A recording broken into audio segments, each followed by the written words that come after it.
আমি ভগৎ সিং যুব আবাসে ভগৎ সিং যুব আবাসে ভারতীয় জনতা পার্টির সদস্যতা অভিযানকে সামনে রেখে আমাদের দ্বিতীয় পর্বের পর্যালোচনা বৈঠক এখানে অনুষ্ঠিত হচ্ছে।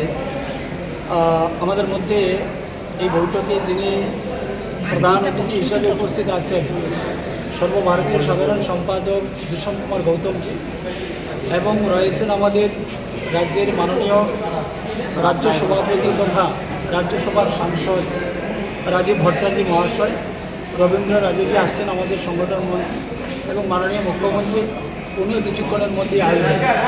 আজকের মিটিং আমাদের আপনারা জানেন যে সারা দেশে আমাদের সদস্যতা অভিযান শুরু হয়েছে।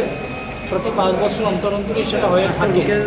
তো এই বছর মানে 2024 সালের গত 2 তারিখে মাননীয় প্রধানমন্ত্রীজির হাত ধরে তার সূচনা হয়েছিল, এবং প্রথম পর্বে আমাদের 25 তারিখ পর্যন্ত মানে 25 সেপ্টেম্বর পর্যন্ত আমাদের ছিল। তো এই 25 সেপ্টেম্বর পর্যন্ত আজকে সারা দেশের মধ্যে ত্রিপুরা একটা ভালো স্থান নিয়ে নিয়েছে, ভালো জায়গা নিয়ে নিয়েছে, আমাদের রাজ্য ভালো সদস্য হয়েছে। তো এখন আমাদের দ্বিতীয় পর্বের 1 তারিখ থেকে দ্বিতীয় পর্বের যে সদস্যতা অভিযানের কাজ শুরু হবে, তো তার জন্য একটা রিভিউ মিটিং আমরা পর্যালোচনাতে আজকে বসছি। এটা চলবে আমাদের আজকে 4টা পর্যন্ত বিকাল এখন শুরু হয়েছে। আমরা আগামী দিনে এই সদস্যতা আরও কীভাবে মানুষের কাছে নিয়ে যেতে পারি, আরও বেশি করে মানুষকে যুক্ত করতে পারি ভারতীয় জনতা পার্টিতে, সেই উদ্দেশ্য নিয়ে আজকে আমাদের বৈঠক। স্যার, এখন পর্যন্ত কতটুকু মেম্বারশিপ হয়েছে?